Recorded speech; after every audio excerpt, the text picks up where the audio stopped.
एक छोटे से गोपाल जी, एक छोटे से ब्रजवासी बालक को रूप धारण करके आते और आकर के उनके सामने बैठ के दर्शन लाभ लेते। तब माधवेंद्रपुरी दास जी उनको बता दिया ठाकुर जी ने कि मैं ही परमात्मा हूं, मैं भगवान हूं, यहां लाला बन करके आनंद कर रहा हूं। तब एक दिन माधवेंद्रपुरी दास जी ने पूछा कि आपके श्याम वर्ण अंग पर हमें कभी कभी ऐसा अनुभव होता है कि अत्यंत प्रश्वेत, बहुत पसीना आपको आता है, और कोई कोई आपके अंग में जैसे छोटे छोटे कुछ ऐसे चिन्ह दिखाई देते हैं, ऐसा लगता है कि आप श्रमित हो गए हो। तो श्रीनाथ जी बोले, मैं यहां गिरिराज पर्वत में विराजूं भीतर, दोपहरिया में बहुत जोर से धूप पड़े और वह धूप के कारण मुझको बहुत जोर से गर्मी लगे, मेरे सर्वांगीण अंग में बड़ी उष्णता है जाए, कहीं कहीं छाले पड़ जाएं, मैं जोर से जल जाऊं। वैसे तो मुझको दूध को अभिषेक किया जाए, मुझको दूध पिवायो जाए, मुझको 56 भोग परवाए जाए, पंचामृत अभिषेक तो मेरो आनंद कियो जाए, पर वासे नेका देर के काजे तो सुख मिले, लेकिन फिर तो ये पीड़ा हेन लग जाए। माधवेंद्रपुरी दास जी बोले, तो भगवान आज्ञा करो, आपकी ये पीड़ा हमेशा के लिए दूर कैसे होगी? बोले कि बढ़िया वारो कपूर और चंदन में घिस करके केसर मिश्रित करके जब चंदन तैयार करके मेरे श्री अंग पे लगाए हो जाएगो, तब मुझको सुख मिलेगो। तो माधवेंद्रपुरी दास जी बोले, तो मैं चंदन तैयार कर देता हूं। बोले कि ना, ऐसा वैसा चंदन नहीं, अब लगाओ तो फिर बढ़िया वारो लगाओ। तो बोले, बढ़िया वारो चंदन कहां मिलेगा वो बताओ। बोले, सबसे बढ़िया कपूर मिले चक्र तीर्थ में, जगन्नाथपुरी। और सबसे बढ़िया मलय चंदन, मलियागिरी चंदन भी कहां मिले? बोले, जगन्नाथपुरी में। और बोले, वहां मेरो एक स्वरूप है, वह स्वरूप को रोज चंदन लागी हुए, रोज चंदन लगाए हो जाए। आप तो वहीं जाओ और वहां से चंदन लेकर के आओ और आकर के मेरे श्री अंग पे लगाओ, तब मुझको सुख मिलेगा। तब माधवेंद्रपुरी दास जी श्रीनाथ जी की आज्ञा प्राप्त करके निकले हैं नीलाचल धाम के लिए, ठाकुर जी के सुख के लिए। देखो एक बात, हम लोग ठाकुर जी की सेवा में कोई भी सामग्री प्रस्तुत नहीं कर सकते, उस सामग्री में भी सर्वश्रेष्ठ सामग्री जो हो, और वो सामग्री भी सर्वश्रेष्ठ रूप से जहां निर्मित होती हो, वही ठाकुर जी की सेवा में लानी चाहिए।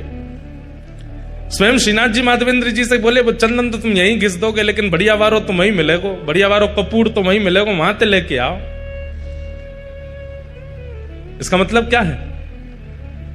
ठाकुर जी को विशेष प्रिय नहीं है, लेकिन वो हमें परखते हैं कि हमें प्रस्तुत करने के लिए कुछ विशेष देना उचित लगता है कि नहीं, वो ठाकुर जी देखते हैं। अब चंदन यात्रा पे आप अपने घर पे चंदन घिस के लगा दो ठाकुर जी को, ठाकुर जी कहेंगे ठीक है, काम चलाओ तो कर ही दियो काम, लेकिन आप पूरी उसकी व्यवस्था करो, वहां से जल मंगा रहे हैं, वहां से कपूर मंगा रहे हैं, वहां से केसर मंगवा रहे हैं, 4 आदमियों को भेज के कर रहे हैं, स्वयं जाकर के कर रहे हैं, उससे ठाकुर जी और ज्यादा प्रसन्न होते हैं। देखो मेरे सुख के काजे कितना श्रम कर रहे हो है। हमारे गिरधर लाल जी की स्नान यात्रा पर स्नान होता है। अब स्नान यात्रा, स्नान कराना है, टोंटी का जल भरो, करा दो स्नान, उसमें थोड़ा केसर आदि डाल दो, करा दो स्नान। नहीं, हम हमारे सब वैष्णव, सब हमारे जितने मित्र परिकर हैं, जितने हमारे पंडित जी, सबके साथ अवसर होगा, कथा नहीं है तो स्वयं जाएंगे। कहां? उत्तराखंड। उत्तराखंड में श्री यमुना जी सबसे पहले पृथ्वी पर जहां आती है, उस स्थान का नाम है कटा पत्थर। कटा पत्थर में जाएंगे उत्तराखंड में, वहां से स्नान करके विधि पूर्वक प्रत्येक कलश का पूजन करेंगे। कलश का पूजन करके फिर वहां से शुद्ध यमुना जी का जल, क्रिस्टल वाटर, बिल्कुल दिख जाए नीचे तक महाराज, वहां से यमुना जी लाएंगे। और फिर उन यमुना जी को वृंदावन ला करके, फिर वृंदावन में जो यमुना जी हैं उनको बढ़िया क्योंकि वृंदावन में यमुना जी तो पूरी सब अपवित्र कर दी लोगों ने, तो 2-4 कपड़े की परत लगा के उन यमुना जी को भरेंगे। फिर वो यमुना जल कटा पत्थर वाले जल में थोड़ा थोड़ा मिला देंगे, तो फिर भाव हो जाएगा यमुना तट का, वृंदावन तट का यमुना जल। फिर उससे ठाकुर जी को स्नान कराते हैं, रात भर मटकों में भर के रखते हैं, ठंडा बिल्कुल शीतल जल हो जाता है। फिर उन जलों में किसी में पुष्प, किसी में सुगंधी, किसी में अष्टगंधा, किसी में कुछ, सब मिला करके फिर ठाकुर जी को स्नान कराते हैं। अब स्नान ही तो कराना है, करा दो ऐसे नहीं।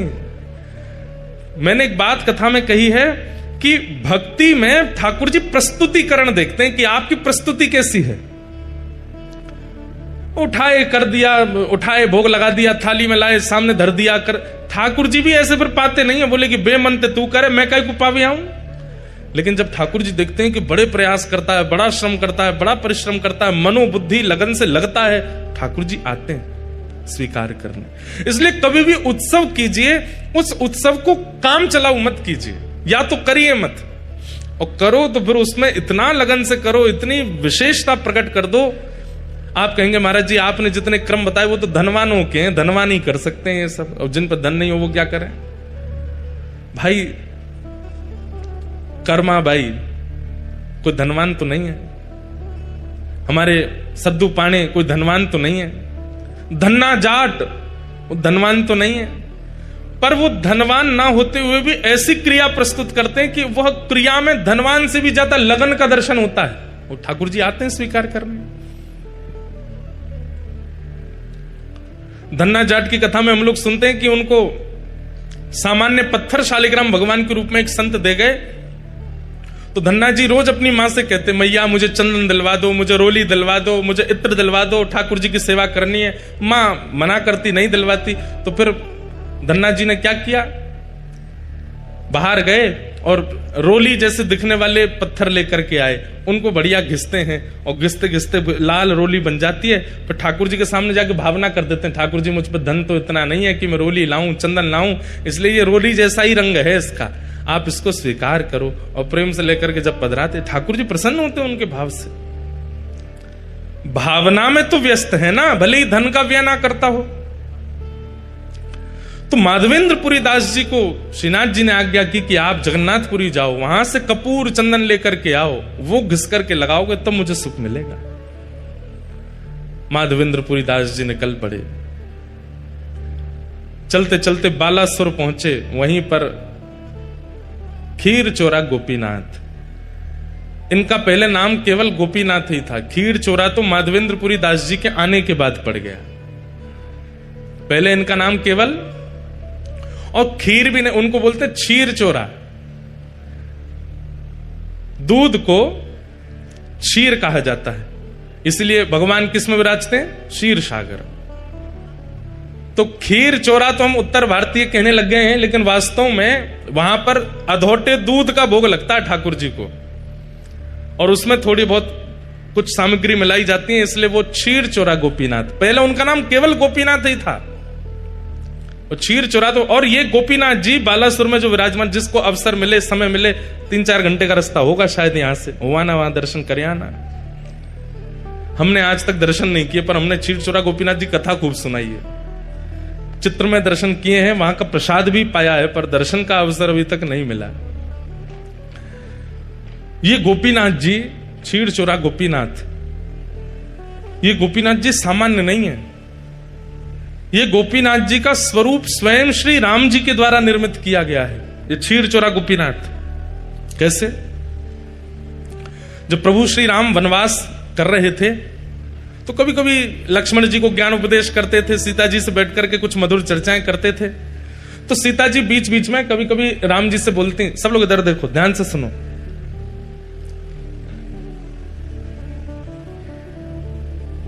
राम जी से कहती, हमने सुना है कि आप द्वापर में कृष्ण रूप धारण करोगे। तो राम जी कहते हैं, हाँ कृष्ण रूप तो धारण करेंगे, और हमने यह भी सुना है कि आपके समस्त अवतारों में अत्यधिक सुंदर अवतार आपका जो होगा वो कृष्णावतार होगा, जिसके रूप को देख करके असंख्य गोपियां, असंख्य ब्रजवासी गण जहां से भी आप गुजरेंगे सब आप पर न्योछावर हो जाएंगे, ऐसा आपका रूप होगा, मैंने सुना है। तो राम जी बोले, अब ये तो प्रभु जाने, राम जी भी कोई कम सुंदर थोड़े ही हैं। वर्णन आता है कि राम जी जब वनवास करते हैं तो वनवास करते समय वहां के संत जन, वहां के निवासी जन, उनके पास राम जी सामग्री लेने के लिए जाते हैं। वैसे तो सामग्री सब प्रस्तुत राम जी के पास हो जाती है, लेकिन कभी कभी सामग्री प्रस्तुत नहीं होती, तो राम जी जाते हैं और जाकर के कहते हैं कि हमें प्रसाद सिद्ध करना है, आदि हमें ये सामग्री दे दो। तो सूखी सामग्री, पक्की सामग्री, जो भी सामग्री देते हैं। अब उस काल में कोई बड़े बड़े व्यापारी तो होते नहीं थे, सब लोग सामग्री व्यय करते थे, उसका जो धन मिलता था उससे घर चलता था। अब राम जी जब, वो तो वनवासी है, उन पर धन तो होता नहीं था, तो सब सामग्री लेते थे, तो सामग्री लेने वाले अब देने वाले को क्या दें? राम जी के पास कोई मुद्राएं तो है नहीं, तो कहते हैं कि राम जी प्रेम से मुस्कुरा जाते हैं, और जैसे ही राम जी प्रसन्न मुद्रा में मुस्कुराते हैं तो जो सामग्री देने वाले होते हैं वो कहते हैं कि हमको दक्षिणा मिल गई, आप तो सामग्री ले जाओ, आप तो बस मुस्कुरा दिया करो। आप खुश हो जाते हैं, आप हंस जाते हैं, आप थोड़े प्रसन्न मुद्रा में हमको देख लेते हैं, हमको लगता है कि हमें सर्वस्व मिल गया। तो राम जी भी कोई कम सुंदर तो नहीं है, एक ही रूप है दोनों, लेकिन कृष्ण थोड़े चंचल ज्यादा है ना, इसलिए उनकी रूप माधुरी अद्भुत है। तो सीता जी बोली, द्वापर में आप कृष्णावतार धारण करेंगे और हमने सुना है कि वो कृष्ण स्वरूप बड़ा सुंदर होगा। राम जी बोले, अब कोई कम सुंदर है हम? बोले नहीं, सुंदर तो आप अभी भी बहुत हो, पर हमें लगता है कि अभी आप इतने सुंदर हो तो कृष्णावतार में और सुंदर, इससे सुंदर और क्या होगा? आप हमें दर्शन करा दीजिए ना। तो राम जी बोले, ठीक है, समय मिलेगा तो मैं दर्शन कराऊंगा। तो फिर राम जी नित्य जाते, एक गुफा में एक शिला है, और उस शिला को अपने बाण से ही ठाकुर जी छेद छेद करके अपने द्वापर में प्रकट होने वाले रूप का निर्माण कर रहे हैं, स्वयं राम जी। आहा, कोई मूर्तिकार ठाकुर जी का रूप बनाता है समझ में आती है, पर स्वयं ठाकुर जी ही अपनी मूर्ति बना रहे हैं, ये कितनी अद्भुतता है। हमारे चित्र बना के कितने सारे बालक लाते हैं, पर अपना चित्र बनाने की कभी मन में सोची भी नहीं। और कोई व्यक्ति अपना चित्र क्यों बनाएगा? लेकिन यहां श्री राघव जी अपना चित्र बना रहे हैं। ऐसे नेत्र हैं, ऐसे कान हैं, ऐसी नासिका है, ऐसे अधर हैं, जैसे हैं बिल्कुल वैसे बना रहे हैं, ऐसी ठोड़ी है, और बड़ी लगन के साथ अपने सर्वांगीण रूप को निर्माण कर रहे हैं, जो अभी प्रकट हुआ ही नहीं है, द्वापर में होगा, उस रूप को त्रेता में प्रकट कर रहे हैं राघव जी। किस लिए? सीता जी को दर्शन कराना है। और नित्य शाम तक निर्माण करते और फिर घास फूस से ढक करके राम जी चले जाते। सीता जी प्रश्न करके खुद ही भूल गई कि उन्होंने दर्शन की अभिलाषा की है, और वो ये सोचने लगी कि राम जी दोपहर में गायब होते हैं, रात्रि में आते हैं, जाते कहां हैं, और ये पूरा दिन करते क्या है। एक दिन सीता जी के मन में आई कि मैं चुप के देखूंगी ये कहां जाते हैं। पीछे पीछे जाकर के देखा तो एक विशेष गुफा में जाते हैं और शाम तक वहीं रहते हैं, फिर आते हैं। तो जैसे एक दिन राम जी सुबह स्नान ध्यान और अपने संध्या वंदन के लिए नदी तट पर गए, तो सीता जी पहुंच गई उस गुफा में, और देखूं तो सही क्या है। भीतर जाके देखा तो कुछ नहीं दिखा, एक तरफ घास फूस रखी थी।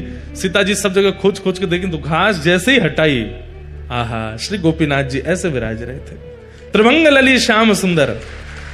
राम जी तो सदैव ऐसे रहते हैं, सीधे खड़े रहते हैं, एक हाथ में धनुष, एक हाथ में बाण, और एक हाथ में धनुष, दूसरे हाथ से आशीष, यही मुद्रा रहती है राम जी की।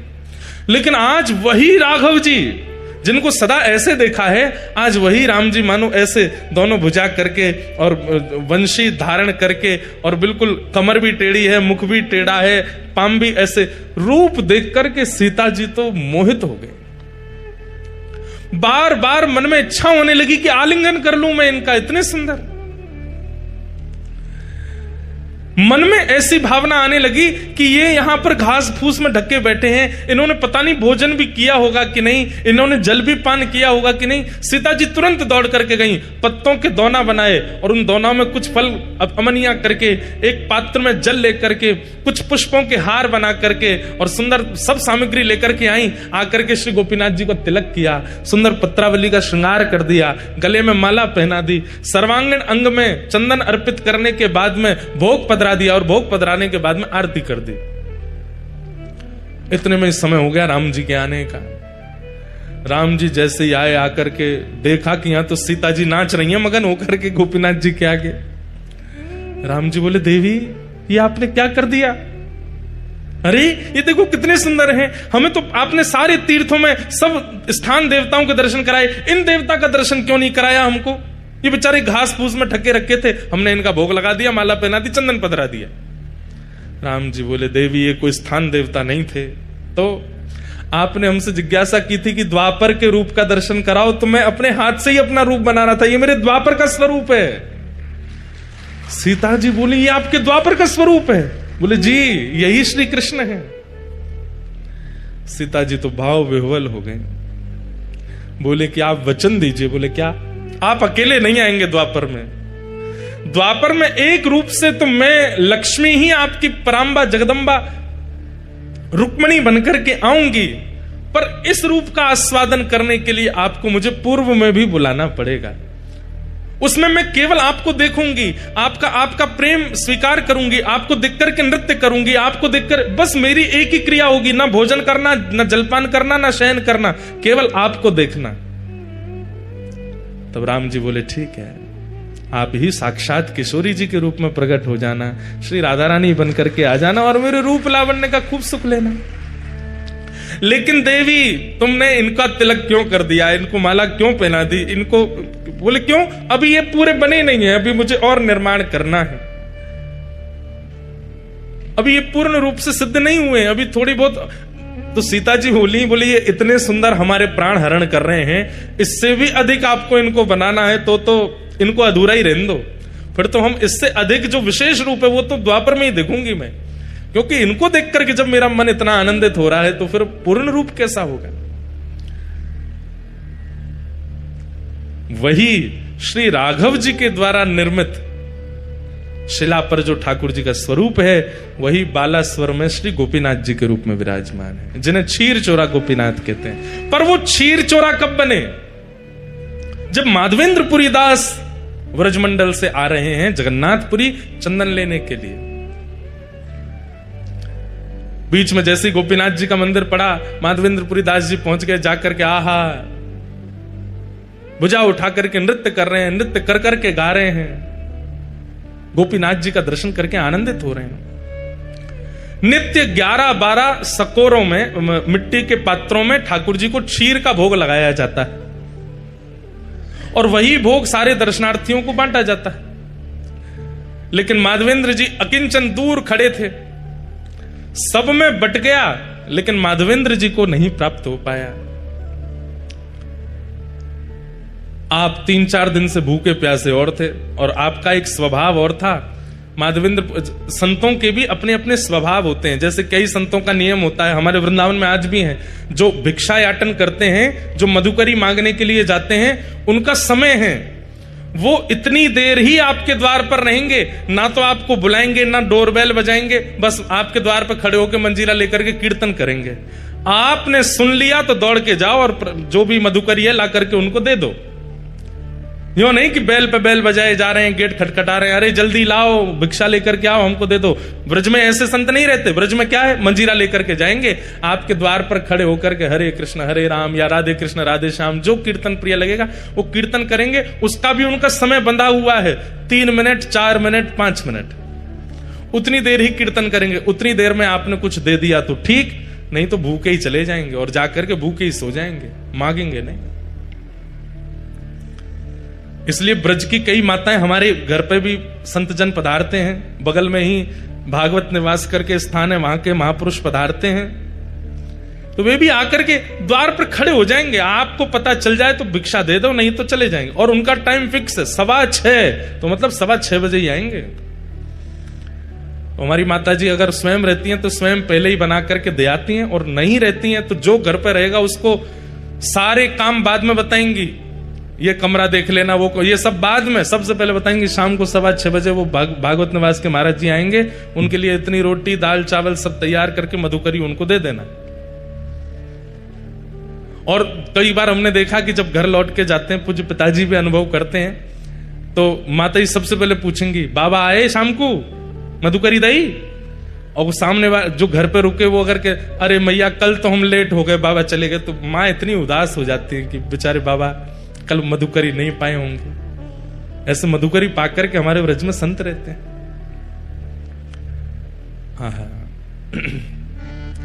श्री माधवेंद्रपुरी दास जी, उनका नियम है कि वो अयाचक हैं, भूख लगेगी प्यास लगेगी लेकिन मांगेंगे नहीं, कोई स्वयं दे जाए तो छोड़ेंगे नहीं तो पालेंगे।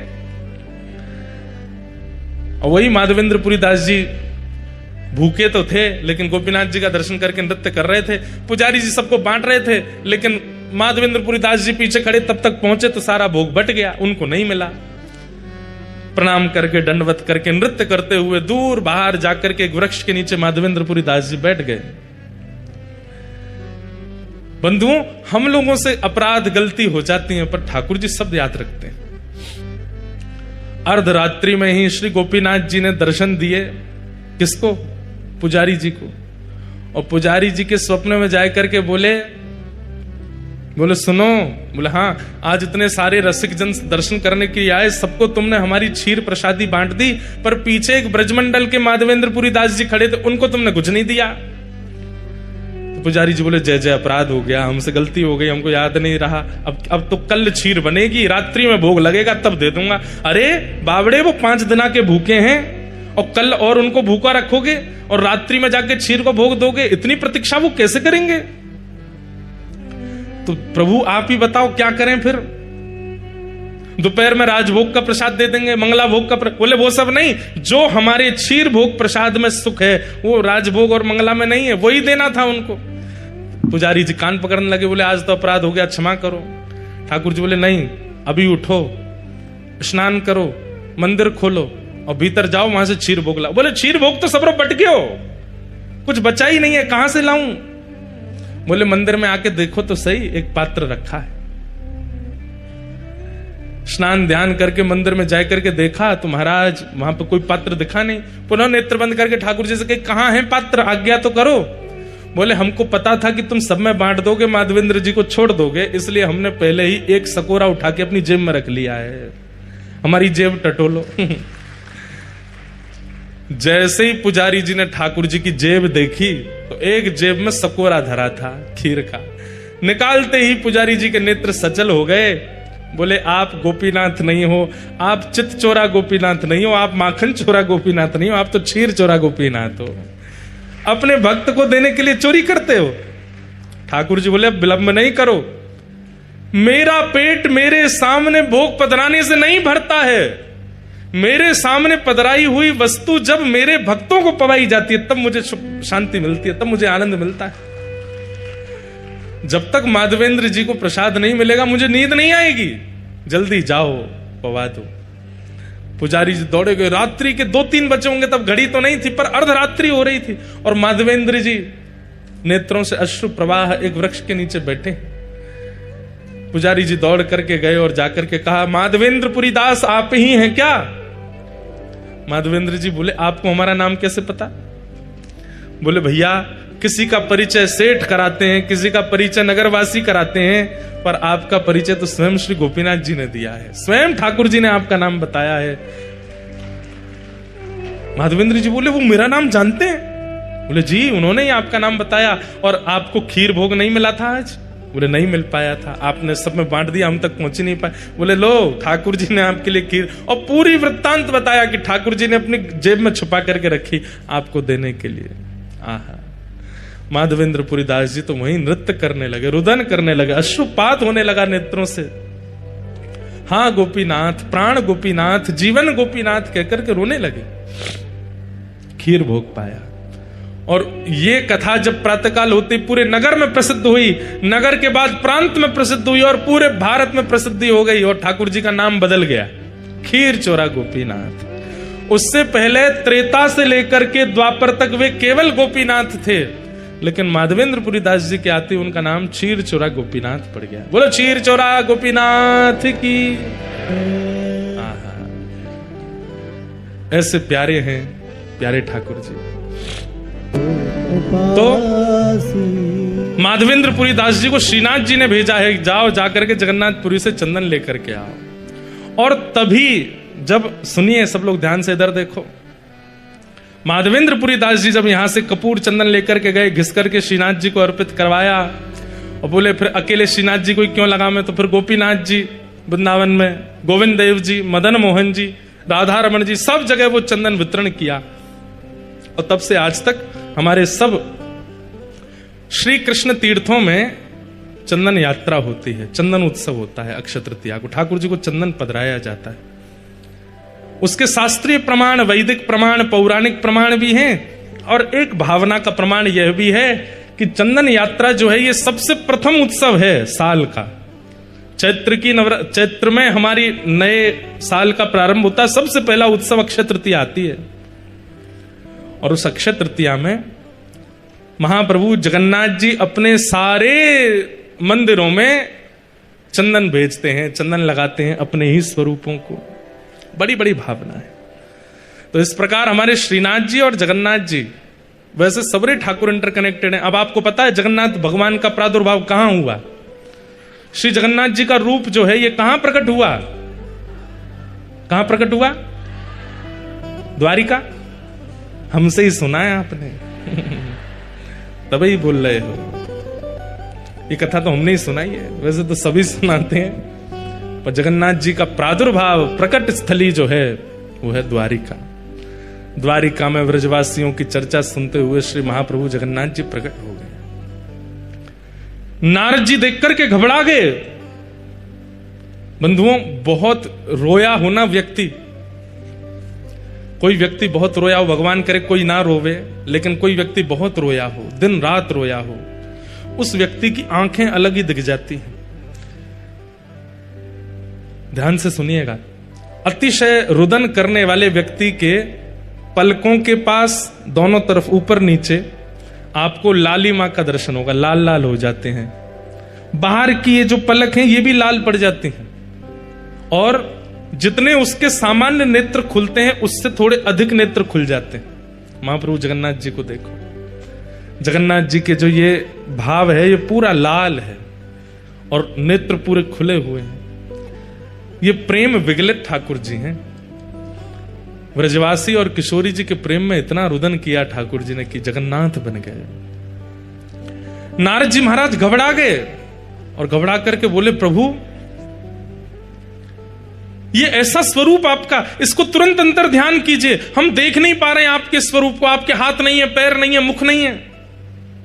महाप्रभु जगन्नाथ जी बोले, नहीं, अब तो ये स्वरूप प्रतिष्ठित होगा और पूरे विश्व को बताने के लिए कि प्रेम की अवस्था मुझे कितनी प्रिय है, प्रेम मुझे कितना प्रिय है, ये सबको बताने के लिए अब ये स्वरूप प्रतिष्ठित होकर विराजमान होगा। और चारों धामों में, चारों तीर्थों में, कलयुग में सबसे ज्यादा प्रधानता इसी रूप की होगी। कलिकाल में इसी रूप से मैं विराजूंगा, यही मेरा मूल रूप होगा। बोले कहां जाएंगे? बोले इंद्रद्युम्न राजा और गुंडीचा ने मेरी तपस्या की है, उन्होंने कहा है कि आप हमारे यहां आइए, उन्हीं के यहां मैं जाऊंगा। और ठाकुर जी जगन्नाथ रूप धारण करके यहां पधारे। 5 प्रकार के अवतार होते हैं। पहले अवतार, वैसे तो 24 अवतार आदि सब हैं, पर भगवान 5 प्रकार से आते हैं। ठाकुर जी का पहला अवतार है परावतार। परावतार का मतलब होता है सर्वव्यापकता।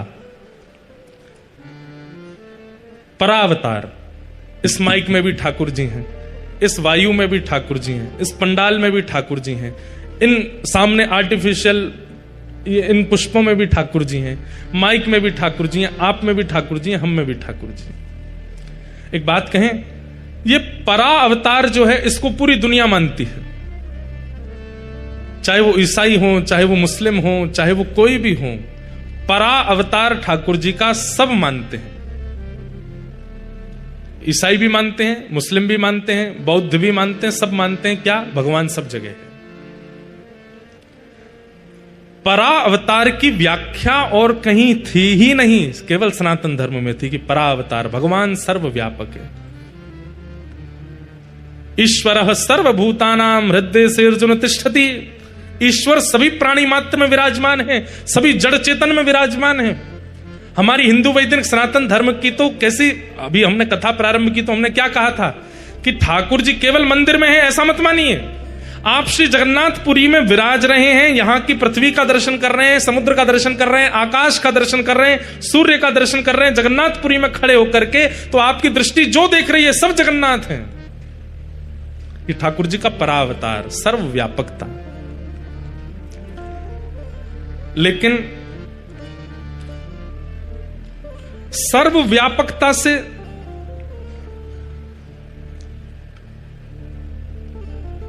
कई अविश्वासी जीवों को सुख नहीं मिलता। ठाकुर जी सर्वत्र हैं, हरि व्यापक सर्वत्र समाना, सर्वत्र व्यापकता है उनकी। लेकिन कई लोगों को विश्वास प्रतिष्ठित करने के लिए सर्वव्यापकता कहने मात्र से काम नहीं चलेगा।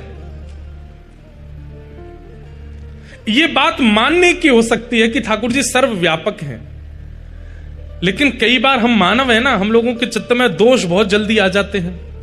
सर्व व्यापकता ठाकुर जी की है तो फिर किसी को पाप करना ही नहीं चाहिए था। बहुत ध्यान से सुनिएगा, ठाकुर जी सब जगह हैं तो फिर दुनिया में पाप होने ही नहीं चाहिए। सबको ये बात लगनी चाहिए, पता होनी चाहिए ठाकुर जी देख रहे हैं, ठाकुर जी यहां भी तो हैं, यहां भी तो बैठे, लेकिन फिर भी व्यक्ति पाप क्यों कर देता है? क्योंकि उसके अंदर ये बात पूर्ण रूपेण प्रतिष्ठित नहीं है कि ठाकुर जी सर्वव्यापक हैं। ठाकुर जी का प्रथम अवतार है परावतार। इसलिए ठाकुर जी परावतार से एक और अवतार धारण करते हैं, जिससे लोगों के मन में थोड़ी ये तो भावना आ जाए कि भाई यहां ठाकुर जी तो बैठे ही हैं, यहां मुझे कुछ नहीं करना। और उस अवतार का नाम है विभव अवतार। तो विभव अवतार ठाकुर जी के कौन से हैं? राम अवतार, कृष्ण अवतार, परशुराम अवतार, कूर्म अवतार, कच्छप अवतार, नृसिंह अवतार, वराह अवतार। इन अवतारों में रूप धारण करके ठाकुर जी ने परावतार की पुष्टि कर दी। अच्छा, तुम नहीं मानते सब जगह भगवान है, तो लो मैं खंभ से प्रकट होकर के दिखा देता हूं कि मैं यहां भी हूं। तुम सब जगह मेरी व्यापकता नहीं मानते, तो लो मैं कछुए में आकर के तुम्हें बता दूंगा कि इसमें भी मैं हूं। तुम सब जगह मेरी व्यापकता नहीं मानते, तो अत्यंत जिसको अलग माना जाता है, जिसको कोई छूता भी नहीं है, ऐसे वराह के रूप में भगवान प्रकट हो गए। बोले लो तुम जिसको छूते तक नहीं हो, उसमें भी मैं हूं। ठाकुर जी ने विभव अवतार धारण कर लिया। परावतार सब जगह भगवान, परा में विभव बन करके ठाकुर जी सब जगह प्रकट होने लगे। लोगों के अंदर और विश्वास बढ़ने लगा। लेकिन विश्वास कहां तक सीमित रह गया? अयोध्या में राम जी हैं, वृंदावन में कृष्ण हैं, जगन्नाथपुरी उड़ीसा में जगन्नाथ हैं, द्वारिका में द्वारिकाधीश हैं, दक्षिण में रंगनाथ हैं, तब भी सर्वव्यापकता नहीं हो रही थी।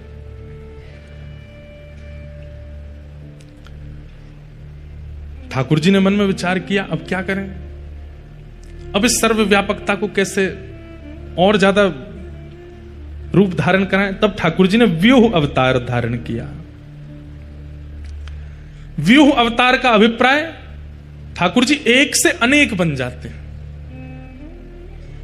तो जैसा मैंने आज कथा में बोला, व्यूह अवतार कौन सा? महाप्रभु जगन्नाथ जी भी जगन्नाथ हैं, वो तो जगन्नाथ हैं ही, उनका मंदिर भी जगन्नाथ है।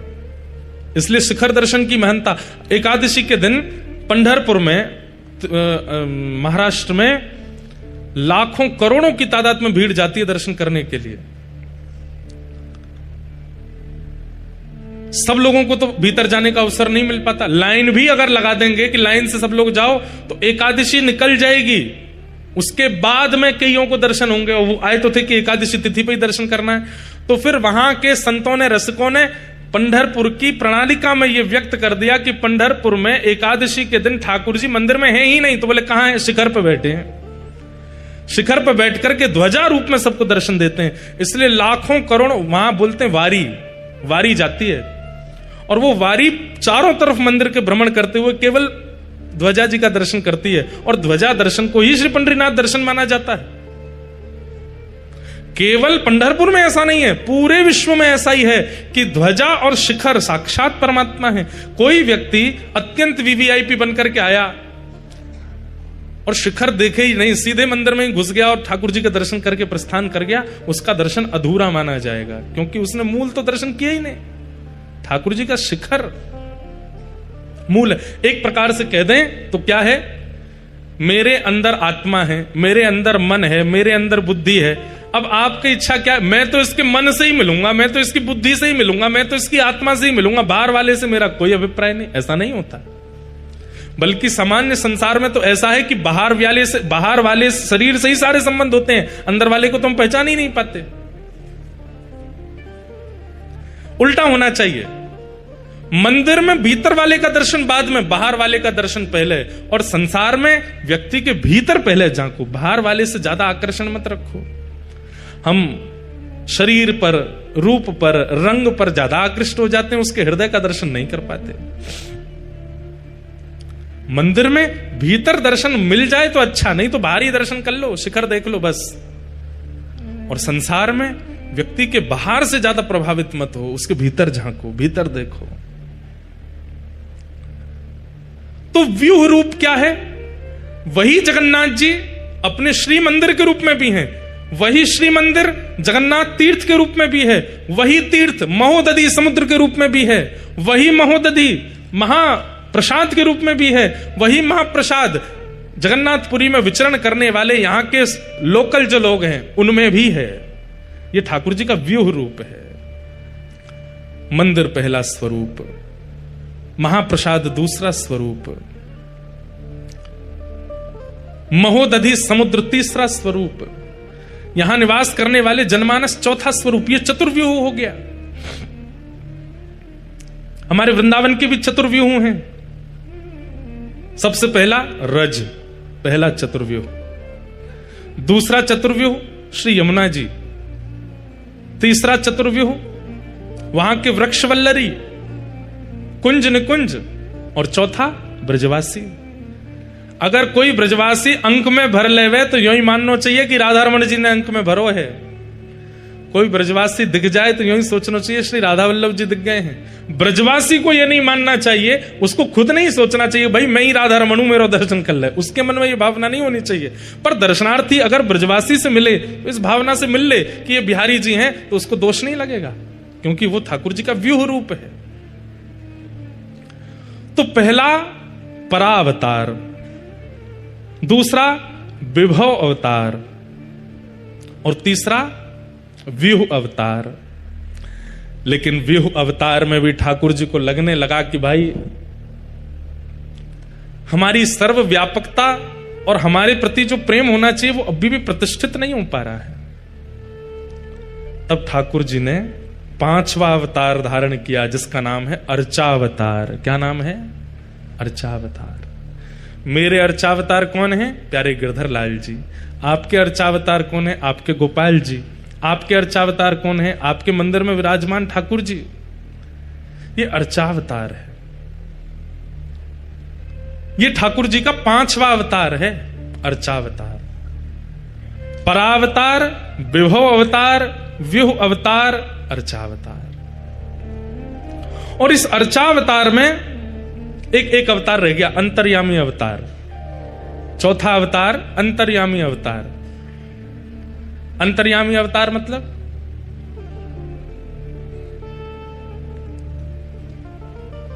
आपने मुझसे कहा महाराज जी बहुत जोर की प्यास लगी है, पानी चाहिए। तो मैंने कहा तुम जहां बैठे हो वहां नीचे पानी है, बोरिंग करवाओ, खुदवाओ, पानी निकाल के पी लो। मेरी बात असत्य है? जहां आप बैठे हो वहां नीचे पानी नहीं है, लेकिन मेरा यह कहना कि बोरिंग करवाओ, पानी निकलवाओ और प्यास बुझा लो। आप कहोगे महाराज जी प्यास लगी है, बोरिंग करवा के पानी निकलवाएंगे तब तक तो प्राण चले जाएंगे। ठाकुर जी का चौथा अवतार क्या है? अंतर्यामी। आपने कहा मुझे श्याम सुंदर से मिलना है, मुझे जगन्नाथ जी से मिलना है, मुझे राघव से मिलना है, मुझे माधव से मिलना है। तो मैंने क्या कहा? तुम जहां खड़े हो वहीं हैं, पर इससे आपका समाधान नहीं होगा। मेरी बात सत्य नहीं है, हैं ठाकुर जी वहां पर प्रकट करना पड़ेगा। दूध से दिया नहीं जला जा सकता, लेकिन दूध में घी नहीं है ये आप अस्वीकार नहीं कर सकते। दूध में घी होता है पर दूध से दिया नहीं जलेगा, प्रकट करना पड़ता है। तो चौथा अवतार भगवान का अंतर्यामी अवतार है। आप जहां हो, जैसे हो, आप कलकत्ता में हो, मुंबई में हो, जयपुर में हो, महाराष्ट्र में हो, तमिलनाडु में हो, जहां हो सब जगह राधा रमण जी हैं। पर आपको याद आ रही है कि मुझे राधा रमण जी से मिलना है, तो मैं ऐसा कह दूं तुम जहां वहीं हैं तो हैं, तो ये बात सत्य तो है, पर उनको अनुभव करने के लिए प्रकट करना पड़ेगा। प्रोसेस लंबा है। तब ठाकुर जी ने विचार किया कि कलयुग में इतना समय नहीं है लोगों पे, मैं हूं तो सर्वत्र, पर मुझे प्रकट करने की इतना समय का इन्वेस्टमेंट, इतनी मेहनत का इन्वेस्टमेंट लोग नहीं करेंगे। तब ठाकुर जी ने पांचवा अवतार धारण किया, और वो क्या है? अर्चावतार। अर्चावतार का मतलब क्या है? हमारी बात को बहुत ध्यानपूर्वक सुनिएगा। जितनी योग्यता, जितनी श्रेष्ठता, जितनी प्रतिष्ठा, जितनी विशेषता महाप्रभु जगन्नाथ जी की है, उससे किंचित भी कम नहीं है आपके घर में विराजमान ठाकुर जी की। दोनों समान हैं। वो ठाकुर जी का अर्चावतार है। अर्चावतार के प्रति हमारी पूर्ण निष्ठा प्रकट क्यों नहीं हो पाती? क्योंकि हम मंदिर के ठाकुर, तीर्थ के ठाकुर को और घर के ठाकुर में भेद मानते हैं। कोई अंतर नहीं है। यह भाव जिस दिन आपके हृदय में प्रतिष्ठित हो गया, पता है कैसे कीजिए? नित्य सुबह उठने के बाद, स्नान ध्यान करने के बाद जब अपने ठाकुर जी का पर्दा खोलने के लिए जाओ, तो उस समय यह भावना मत रखो अपने गोपाल जी को उठाना है, आज वो वाली पोशाक पहनानी है, आज ये वाला भोग लगाना है, आज ऐसे आरती करना। नहीं, क्या भावना रखो? बहुत दिन हो गए हम द्वारिकापुरी नहीं गए हैं, तो आज स्नान करते करते ही मन में चिंतन कर लो, जब द्वारिका गए थे तब द्वारिका का कैसा मौसम था, उस मौसम का आवाहन कर लो। द्वारिका में कैसा समुद्र है, उस समुद्र का आवाहन कर लो। द्वारिकाधीश जी का मंदिर का शिखर कैसा, उसका आवाहन कर लो स्नान करते करते ही। द्वारिकाधीश के लोग कैसे हैं, वहां के लोगों की श्रृंगार कैसा है, वहां के लोगों की बोली चाली कैसी है, केम छो, मजा मा छो, गुजराती बोल रहे हैं सबरे। मन में सारी भावनाएं प्रकट कर लो और फिर अपने मंदिर में जाते समय यही भावना रखो, साक्षात द्वारिकाधीश का दर्शन कर रहे हैं, कपाट खोलते ही जय द्वारिकाधीश कहकर के प्रणाम करो। आपके ठाकुर जी का दर्शन और प्रणाम श्री द्वारिकाधीश जी के दर्शन से किंचित कम नहीं होगा, ठीक उतना ही फल मिलेगा जितना द्वारिकाधीश जी के दर्शन में मिलता है। अगले दिन, कल तो द्वारिका हुआ है, आज कहां जाएं? बोले आज जगन्नाथपुरी चल रहे हैं।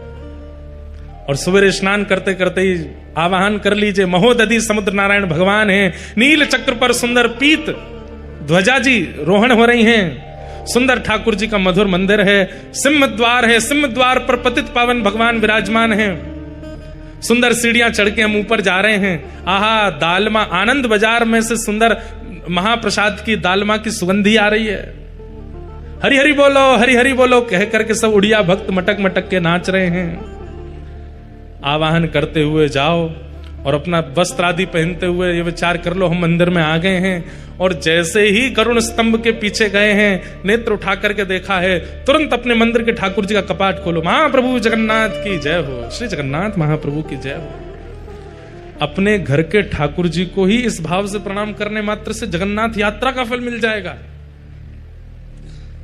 कितना इससे बढ़िया उपाय क्या होगा? हजारों की टिकट बच गई आपकी, हजारों के होटल का खर्चा बच गया, सारी शारीरिक मेहनत बच गई और घर में ही सौर्य तीर्थ प्रकट हो गए। क्यों? क्योंकि वो आपके अष्ट धातु के भगवान नहीं है, आपके घर में पीतल के, चांदी के, सोने के भगवान नहीं है, वो ठाकुर जी का अर्चावतार है। आप जिस प्रभु का आवाहन करोगे, जिस तीर्थ का आवाहन करोगे, जिस महाप्रसाद का आवाहन करोगे, वो सब आपके घर में उनके सन्मुख पधराते ही प्रकट हो जाएगा। उनको सामान्य मत समझा कीजिए, साक्षात भगवान का 5वां अवतार है, अर्चावतार। और श्रीमद् भागवत में ही कहीं कहीं एक वाणी की सिद्धता करते हैं, अहम भक्त पराधीन, मैं अपने भक्त के पराधीन हूं।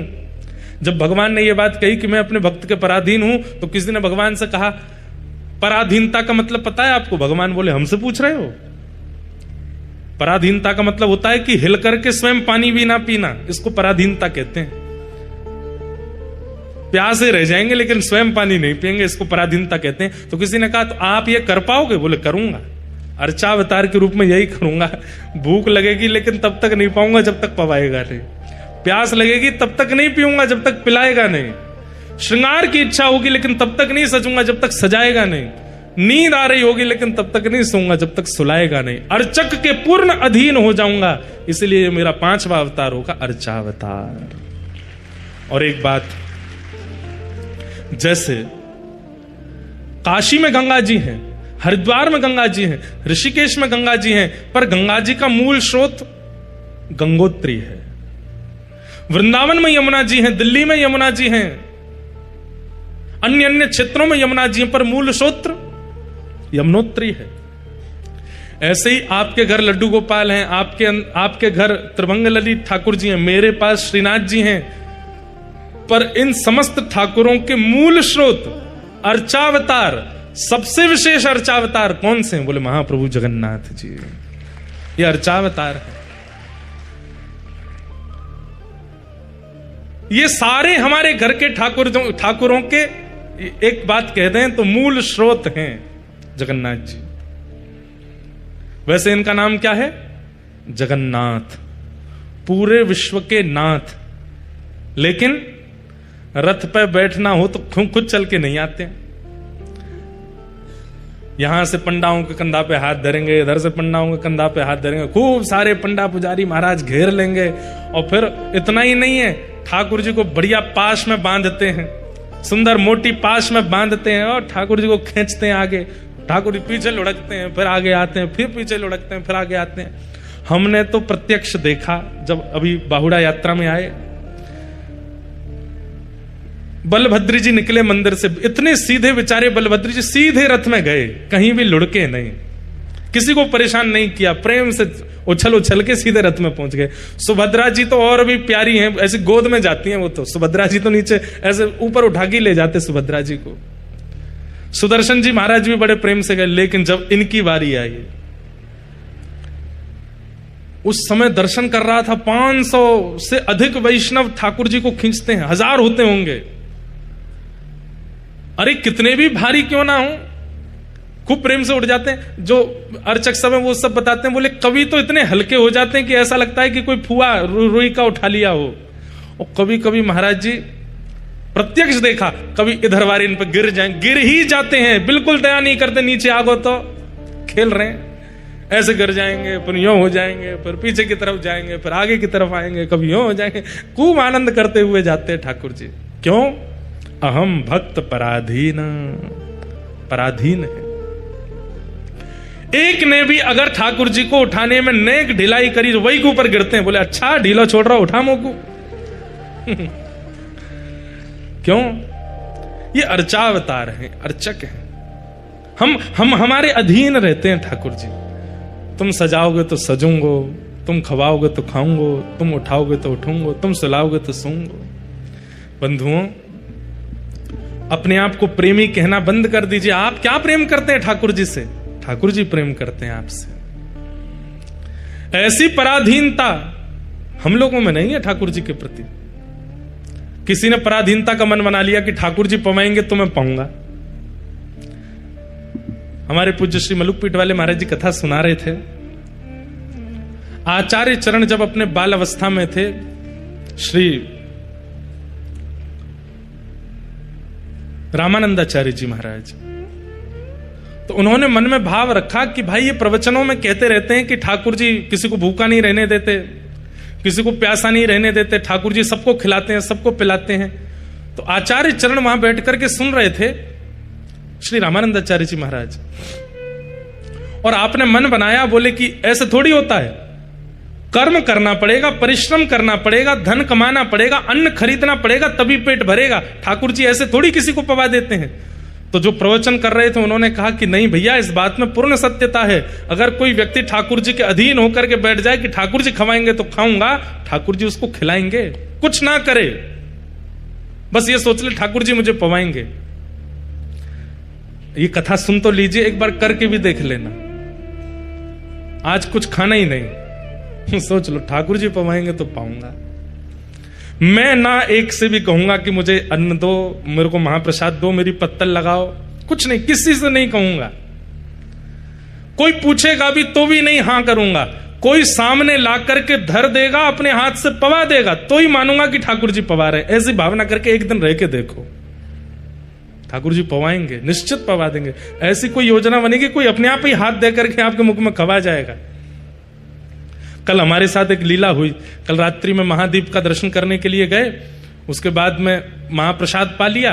महाप्रसाद पाने के बाद हम दर्शन करने के लिए गए, तो अब जगन्नाथ जी के सामने वैसे सबसे बढ़िया दर्शन बताएं आपको, जो शास्त्रीय बात है कि महाप्रभु जगन्नाथ जी का दर्शन गरुण स्तंभ के पीछे से ही करना चाहिए,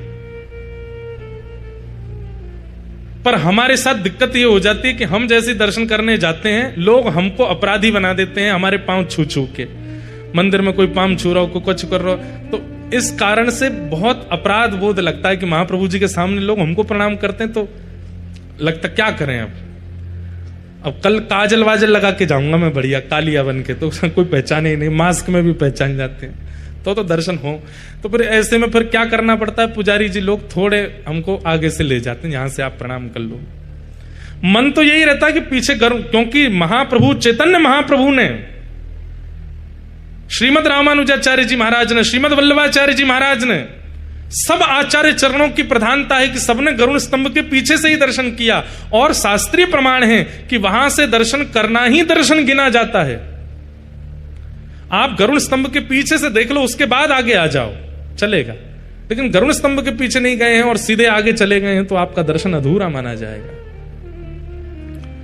तो कल हम चले गए दर्शन करने, तो गरुड़ स्तंभ पे जा ही नहीं पाए, पहले ही हाथ पकड़ के ले गए, बोले चलो भीतर आगे। अब आगे ले जाकर के महाप्रभु जी के सामने बैठ गए, बलभद्र जी के दर्शन, सुभद्रा जी के दर्शन। लेकिन मन में एक क्षोभ चल रहा था कि गरुड़ स्तंभ के पीछे से दर्शन नहीं हुआ। वहां से देख के फिर भले ही आगे आ जाता, लेकिन एक बार उसके पीछे से देखना था। उसके पीछे कारण है कि गरुड़ जी कौन है? गरुड़ आचार्य हैं, जीवाचार्य हैं। और आचार्य सन्निधि में जब आप दर्शन करते हैं तो ठाकुर जी किसको देखते हैं? ठाकुर जी आपको नहीं देख रहे, ठाकुर जी किसी को नहीं देख रहे, ठाकुर जी तो आचार्य को देख रहे हैं। और आचार्य के हाथों के नीचे जो खड़ा हो जाएगा तो आचार्य चरण ठाकुर जी को इशारा कर देंगे, ये खड़ा है मेरी सन्निधि में, इसको भी देख लो। ठाकुर जी उसको भी देखते हैं। इसलिए आचार्यों के सहित दर्शन, गरुड़ जी के सहित दर्शन होना चाहिए। आप गरुड़ जी के बिना आश्रय के दर्शन को जाएंगे तो ठाकुर जी तो नेत्र बड़े बड़े हैं। अब जैसे इतनी भीड़ यहां बैठी है, हमको सब स्पष्ट थोड़ी दिख रहे हैं, बस दिख रहे हैं, किसी का चेहरा याद थोड़ी, ऐसे ठाकुर जी को दिखते हैं। लेकिन हमको सामने श्रीनाथ जी दिख रहे हैं, पीछे श्रीनाथ जी विराज रहे हैं। अब सोच लीजिए कि मान लीजिए ठाकुर जी जीवाचार्य बने बैठे, अब श्रीनाथ जी के बिल्कुल बगल में आके कोई खड़ा हो जाएगा तो वो जरूर दिख जाएगा। ठीक वैसे ही गरुड़ जी आचार्य हैं, उन आचार्य की सन्निधि में आकर के कोई खड़ा हो जाएगा, उसको महाप्रभु जी जरूर देखते हैं। तो कल मेरे मन में आया कि हे महाप्रभु जी, हमने तो गरुड़ स्तंभ के पीछे से दर्शन ही नहीं किया, सीधे आगे आकर के दर्शन हो गए आपके। अब दर्शन भी करता जा रहा था, मन में थोड़ी वो भी हो रही थी, अब क्या दर्शन तो अधूरा माना जाएगा। बस इतने में ही मैंने सोचा कि ठाकुर जी कोई ऐसी लीला करो कि ये स्पष्ट हो जाए कि हमारा दर्शन पूर्ण हो गया है, अधूरा नहीं है। इतने में ही एक पुजारी जी आए और आकर के सीधा भात उनके हाथ में होगा और मेरे को दिखे भी नहीं है, ऊपर से ही हाथ आया सीधे यूं और सीधे मेरे मुंह में ही महाप्रसाद, ऐसे अपने हाथों से ही मुंह खोल करके महाप्रसाद डाल दिया भीतर। 2-4 कण तो नाक में चले गए मेरे, उनको मुंह तो दिखा ली, ऊपर से आके सीधे ऐसे मुंह में, अब उनको मुंह तो पता नहीं था, ऐसे डालने लगे। वो तो मैंने मुंह खोल लिया, नहीं तो पूरा महाप्रसाद नाक में ही चला जाता। लेकिन वो महाप्रसाद आते ही सिद्धि हो गई इस बात की। जगन्नाथ जी को देख रहे थे, महाप्रसाद पा रहे थे, ये पहली बार हुआ कि देखते हुए महाप्रसाद पाया। और वो भी अर्चक के द्वारा, ठाकुर जी की सेवा करके निकले होंगे, उन्होंने सीधे आके मुंह में पधरा दिया, तो ये प्रमाणित हो गया। महाप्रभु जी बोले कि लाला तू चिंता मत कर, तू तो ब्रजवासी है, तू जहां ते दर्शन कर लेगा पूरा ही मान हो जाएगा, ले महाप्रसाद पा ले। तो जीव सन्निधि आचार्य सन्निधि में करना चाहिए। तो ये बात मैं इसलिए बता रहा था, ठाकुर जी सबको पवाते हैं। और कल एक बात और थी, एकादशी पर नियम है कि आकंठ पाना चाहिए, अपनी क्षमता से ज्यादा पाना चाहिए। लेकिन कल हम जब रात्रि में वहां पा रहे थे तो हमने, हमारे बगल में शीतल भैया बैठे थे, कहाँ है? तो यहीं तो बैठे थे, ये बैठे। तो ये हमारे बगल में बैठे बैठे बोले, महाराज जी आप जितना पालो उसके बाद जो बच जाए हमको दे देना। भूख तो मुझे इतनी लगी थी कि मैं पूरा पा जाता, पर इन्होंने ये कह दिया कि जितना बच जाए दे देना, तो इनके लिए जानबूझ के अधूरा छोड़ा हमने, मतलब पेट भरा नहीं था। तो आकंठ वाला नियम पूरा नहीं हुआ।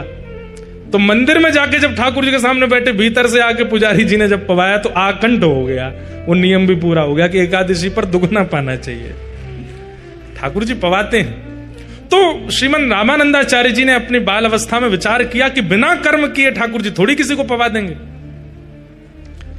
लेकिन प्रवचनकर्ता आचार्य ने कहा कि नहीं, ठाकुर जी पवाते हैं, पवाते हैं, पवाते हैं। नहीं विश्वास होता तो नियम धारण करके देख लो। तो आचार्य चरण बोले ठीक है, मैं कुछ नहीं करूंगा, एकांत में बीहड़ जंगल में जाके बैठ जाऊंगा और देखता हूं ठाकुर जी पवाते हैं कि नहीं। और आपने एक विशेष बीहड़ जंगल ढूंढा जहां कोई नहीं आए। एक नदी के तट पर विशाल वृक्ष था, रास्ता भी नहीं था वहां पर। और वहां जाकर के पेड़ के ऊपर जाकर के बैठ गए और प्रवचनकर्ता आचार्य ने कहा था राम राम जपो, राम जी पवाएंगे। राम राम जपने लगे, राम राम राम राम राम राम राम राम। देखूं ठाकुर जी पवाएंगे कि नहीं। 4-5 6 घंटे व्यतीत हो गए। इतने में ही कुछ तीर्थ यात्री पता नहीं कैसे वहां आ गए, और वो तीर्थ यात्री अपने साथ भोजन सामग्री लेकर के चल रहे थे, और उसी वृक्ष के नीचे बैठ करके उन्होंने अपनी सारी भोजन सामग्री सामने रखी।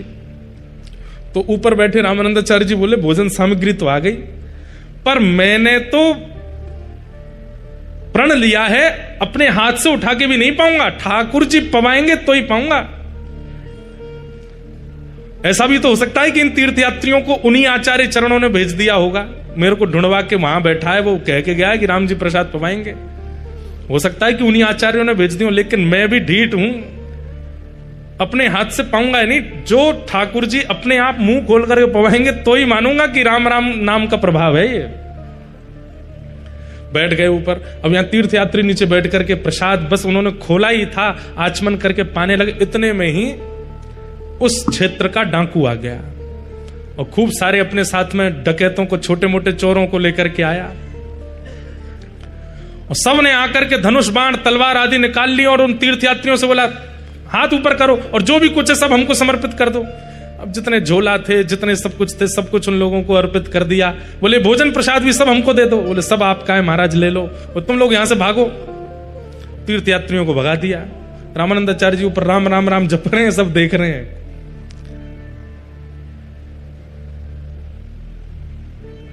इतने में ही अब वो सब लोग बैठे, बोले महाराज धन धान्य तो ज्यादा नहीं मिला, लेकिन भोजन बढ़िया मिल गया है, आइए चकाचक पाते हैं। तो जो मुखिया था डाकू का, बोला सुनो सुनो रुको,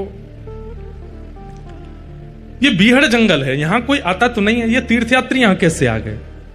इस बीहड़ जंगल में हम लोग ही घूमते हैं, कहीं ऐसा तो नहीं राजा बहुत दिन से हमको पकड़वाना चाहता है, और हमको पकड़वाने के लिए उसने इन तीर्थयात्रियों को भेजा, और ये सुंदर सुंदर पकवान बनवा करके भेजे ताकि हम जब लूटें तो ये पकवान भी हमारे पक्ष में आ जाएं। और इन पकवानों में हो सकता है राजा ने कुछ विष आदि मिला दिया होगा, ताकि हम पावें तो हम सबके प्राण निकल जाएं और राजा का जो भय है हमसे वो दूर हो जाए। मुझे तो लगता है इन पकवानों में कुछ मिला हुआ है। सबके साथ में जो सब डाकू के संग में थे वो लोग बोले कि अब महाराज आप भी क्या सोचने बैठ गए, भूख लगी है बहुत जोर की, पा लेते हैं। बोले नहीं नहीं, पाना तो मुझे भी है, लेकिन पहले किसी अन्य को पवा करके देखो, इसमें विष तो नहीं है। बोले अन्य कौन है? वो तीर्थयात्री थे, उनको आपने भगा दिया, ढूंढो कोई तो मिलेगा। इतने में ही जिस वृक्ष पर रामानंदाचार्य जी बैठे थे, अपने आप ही उनके बगल का एक फल टूट के नीचे गिरा। फल जैसे ही नीचे गिरा, डाकुओं की दृष्टि ऊपर गई। ऊपर देखे तो रामानंदाचार्य राम राम राम राम जप रहे थे। पकड़ो इसको, नीचे बुलाओ। पकड़ करके नीचे बुलाया। बोले हाथ पैर बांधो। हाथ पैर बांध दिए। बोले इसका मुंह खोलो। जैसे ही मुंह खोला, बोले अब इसको पवाओ। अब यहां तो डाकू ये देखने के लिए पवा रहा था कि भाई इसमें विष है कि नहीं, लेकिन जैसे ही प्रथम ग्रास डाला, आचार्य चरण के नेत्र अश्रु से भर गए। अब पवाने के बाद में रामानंदाचार्य जी बोले पवा भी देंगे, चबाऊंगा भी खुद नहीं, राम जी मुंह खोल के चबाएंगे तो ही पाऊंगा। अब मुंह में तो दे दिया, अब यहां तो इनका नियम चल रहा है, लेकिन वो डाकू सोच रहे हैं जरूर इसमें विष है इसलिए खा नहीं रहा, इसका मुंह पकड़ के जबरदस्ती खवाओ। रामानंदाचार्य जी रुदन करने लगे। थोड़ी देर बाद जब मुक्त कर दिया, डाकू बोले विश्वास नहीं है, हम भी पा लेते हैं। पा करके चले गए। उसी दिन आपने घर बार त्याग दिया और श्री राम आश्रय ले लिया। बोले भैया आज प्रण करके ये अनुभव हो गया कि राम जी पवाते। और ये बात हम केवल सुना के आपको आनंदित कर रहे हैं, ऐसा नहीं है। 7 दिन है जगन्नाथपुरी में, किसी एक दिन करके देख लो। आज हम ना तो खुद थाली लगाएंगे, ना किसी से बोलेंगे, ना याचना करेंगे, देखते हैं रात्रि तक महाप्रभु जी पवाते हैं कि नहीं। मुझे बोलने में डर तो लग रहा है, लेकिन अपने लाला पे विश्वास है, वो पवा ही देंगे। कोई ना कोई ऐसी योजना बनेगी, चाहे एक दिन का भी राह चलता हुआ व्यक्ति आपको दे करके, स्वयं दे करके जाएगा, लेकिन मिलेगा जरूर। ठाकुर जी पवाते हैं, सबका ध्यान रखते हैं ठाकुर जी। वे कौन हैं? वे अर्चावतार हैं। और उन्हीं अर्चावतार का मूल विग्रह यदि इस धराधाम पर कहीं विराजमान है तो श्री जगन्नाथपुरी में जगन्नाथ महाप्रभु अर्चावतार। तो भगवान के 5 अवतार हैं, व्यूह अवतार, विभव अवतार, अंतर्यामी अवतार और परा अवतार और अंतिम अर्चा अवतार, ये ठाकुर जी के 5 अवतार हैं। उनमें अर्चा अवतार हम सबके पास में विराजमान है। इसलिए महाप्रभु जगन्नाथ जी का अगर अति भीड़ के कारण दर्शन न भी हो पाए, अपने ठाकुर जी को ही महाप्रभु जगन्नाथ जी के रूप में देख लो, वही समान फल प्राप्त होता है। इसका मतलब यह भी नहीं है कि आप तीर्थ आना बंद कर दें। तीर्थ में आने का अवसर मिलता हो, तीर्थ में कथा सुनने का अवसर मिलता हो तो आना चाहिए, निश्चित आना चाहिए। हर साल तीर्थ यात्रा करनी ही चाहिए। लेकिन जब तीर्थ नहीं जाते, अपने घरों पर रहते हैं, तो तीर्थों का आवाहन अपने घर पर कर लेना चाहिए। आपके अर्चावतार बड़े वर्सटाइल हैं महाराज, घर के ठाकुर जी जैसा वर्सटाइल कोई नहीं होगा। यही जगन्नाथ हैं, यही श्रीनाथ हैं, यही द्वारिकानाथ हैं, यही बद्रीनाथ हैं, यही राधारमण, यही श्रीनाथ, सब कुछ है।